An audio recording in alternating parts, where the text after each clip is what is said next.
She looked at you, smiled, even laughed at your jokes, and then suddenly started ignoring you. You might have been confused, thinking you messed up, or maybe you said something wrong. But here's the truth. This could be one of the most common situations when trying to connect with someone. You gave her your attention, yet something didn't click. Why does this happen? Why do women pull away when you try your best? It all boils down to the psychology of attraction. Let's break it down in a way you can understand and apply. The mistake most guys make is in the chase. It's like when you try too hard to impress someone, it doesn't work. In fact, the more you chase, the more you risk looking desperate. Women, like the rest of us, want something they can't just grab. When you make it easy, they lose interest. Here's the secret: the strongest magnet is invisible. Think about it. The sun doesn't beg the planets to orbit. They do so naturally. When you stop trying so hard and start focusing on being your best self, you become the person people, including women, want to gravitate towards. You're not forcing it, but the energy you put out is magnetic. Let me tell you why this works. Most men make the mistake of overgiving. They text too fast, laugh too hard, or stare too long. And what happens? Women get used to it. They stop valuing the attention because it's given out freely. When you withhold that attention, suddenly you become valuable. It's like candy. If it's free, it loses its value. But if you make someone work for it, they start wanting it even more. Take a moment and think about this. Have you ever found yourself replaying every conversation with someone who left you guessing? This is exactly how attraction works. When you don't give her everything she wants up front, it creates a gap.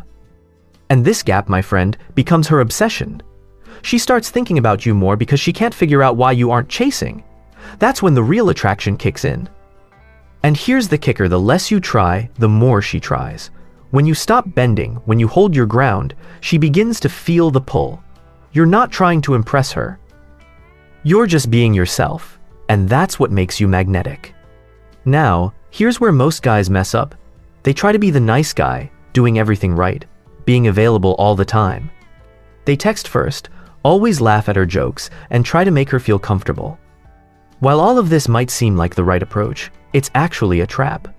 What you need to do is create a little bit of mystery. You don't have to be rude, but you can show less than what's expected. For example, let's say she asks you a personal question. Instead of spilling everything about yourself, you reply with a little tease. I don't usually tell people that, but I'll tell you something later. This creates a slight challenge, and it keeps her curious. She won't let go until she gets that answer. This is what's called cognitive dissonance, when she's left with conflicting feelings about you. Her mind can't process everything at once, and this emotional tension keeps her hooked. When you play the game of creating intrigue, you're not just giving her compliments, you're giving her the space to come to her own conclusions. Women don't fall in love with your reasons for liking them, they fall in love with their reasons for liking you. So when she starts justifying why she feels attracted to you, that's when you know you've succeeded.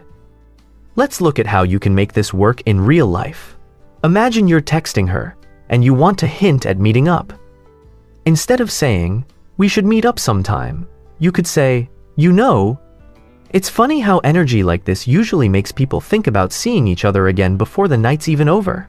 You didn't command her to meet you, but you've planted the idea in her mind. It feels natural and not forced. She'll find herself thinking about it without realizing it.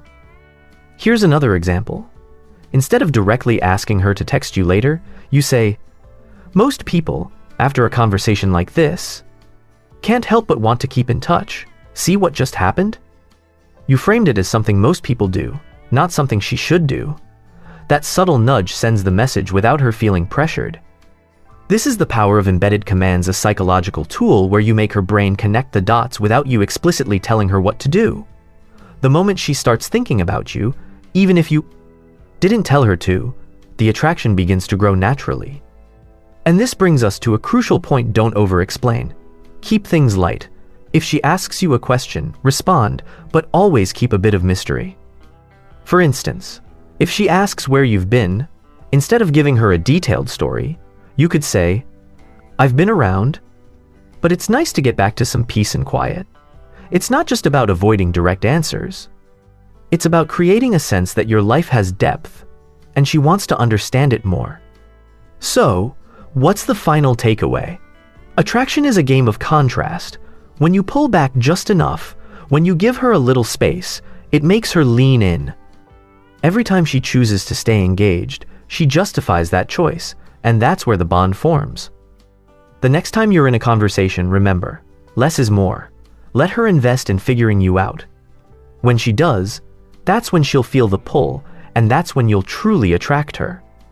If this video made you think differently, make sure to like, share, and subscribe to the channel for more real, practical insights like this.